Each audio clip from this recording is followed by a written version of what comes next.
اور سامعین اسی طرح شیر شاہ سوری کو بھی سید احمد بادیاپا نے تخت و تاج بخشا۔ اس کا واقعہ کچھ اس طرح ہے کہ شیر شاہ سوری اپنے طالب علمی کے زمانے میں ہی سید احمد بادیاپا کی بزرگی اور کمالات کا حال سن چکا تھا۔ جب شیر شاہ سوری کے باپ حسن خان نے شیر شاہ سوری کو تخت سے اتار کر سلیمان خان کو اپنی جاگیر سونپ دی تو شیر شاہ سوری پریشانی اور مایوسی کے عالم میں سید احمد بادیاپا رحمۃ اللہ علیہ کی خدمت میں کولہ وابن حاضر ہوا۔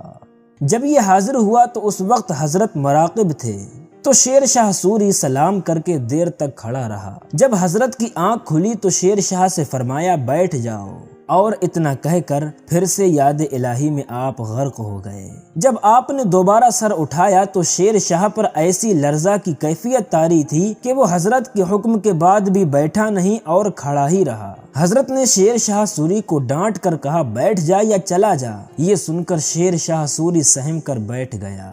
پھر حضرت نے شیر شاہ سوری سے پوچھا تم کہاں سے آئے ہو اور کیوں آئے ہو؟ شیر شاہ نے اپنی داستان سنائی۔ اس کی داستان سن کر سید احمد بادیاپا نے اس کو تسلی دی اور فرمایا انشاءاللہ تم جلد جاگیردار اور پھر بادشاہ بن جاؤ گے، اور جب بن جاؤ تو رعایا کی بھلائی کے کام انجام دینا اور انصاف پر قائم رہنا، اور دوسری یہ کہ جب تم کو اللہ تبارک و تعالی اولاد دے تو پہلی اولاد ہماری خدمت میں دے دینا۔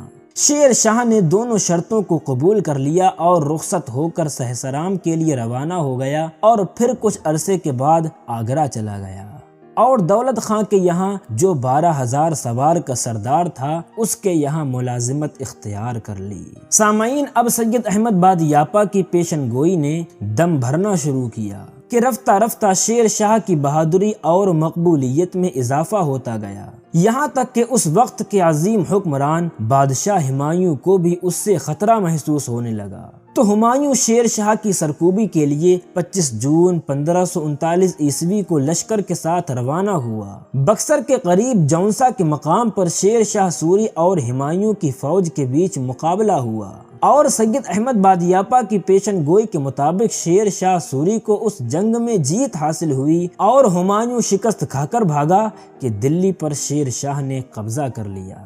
اب شیر شاہ سوری بادشاہ بن چکا تھا اور وقت گزرنے کے ساتھ اولاد بھی عطا ہو گئی تھی۔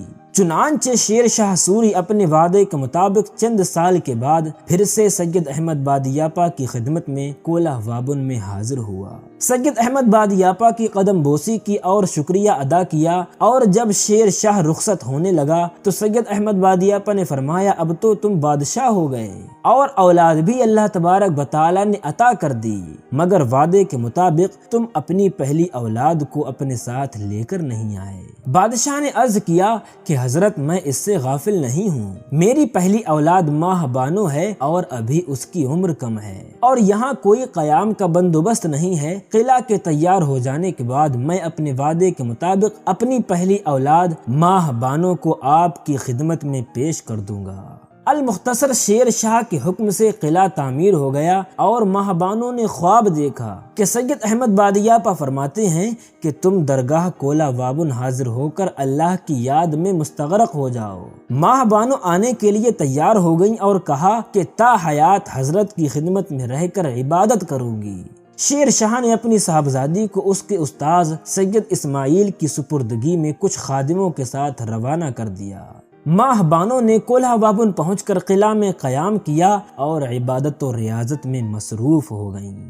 اس کے بعد پھر سے شیر شاہ سوری حاضر دربار ہوا، اور ماہ بانو اور روضہ شریف کے اخراجات کے لیے شیر شاہ سوری نے 12 گاؤں کی معافی کا اعلان کیا، اور ماہ بانو کے نام پر ایک گاؤں بھی آباد کیا جس کا پورا نام چک بانو عرف درگاہ ہے۔ سامعین یہی نام آج تک سرکاری کاغذات میں چلا آ رہا ہے، اور شیر شاہ کے حکم سے ہی سید احمد بادیاپا کا روضہ شریف 1 ایکڑ زمین میں تعمیر ہوا۔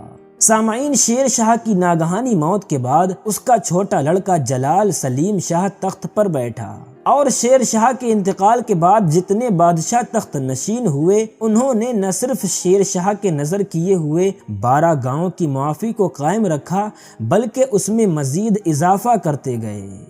سامعین، یہ تھا تاج بخش سلاطین و فقراء کے مفہوم کا مختصر تذکرہ، جو کہ سید احمد بادیاپا کا لقب ہے۔ انشاءاللہ ہم سید احمد بادیاپا المعروف میرا شاہ بابا کے حالات کا مفصل تذکرہ بھی کریں گے، اور آخر میں آپ سے عرض ہے کہ آپ اس معلومات کو صرف اپنے تک محدود نہ رکھیں بلکہ آگے بھی شیئر کریں، تاکہ لوگ سید احمد بادیاپا سے اپنی عقیدت کو جوڑ کر ان سے فیض حاصل کر سکیں۔ سامعین، ملتے ہیں پھر کسی ویڈیو میں ایسی ہی نایاب اور دلکش معلومات کے ساتھ۔ تب تک کے لیے اللہ حافظ۔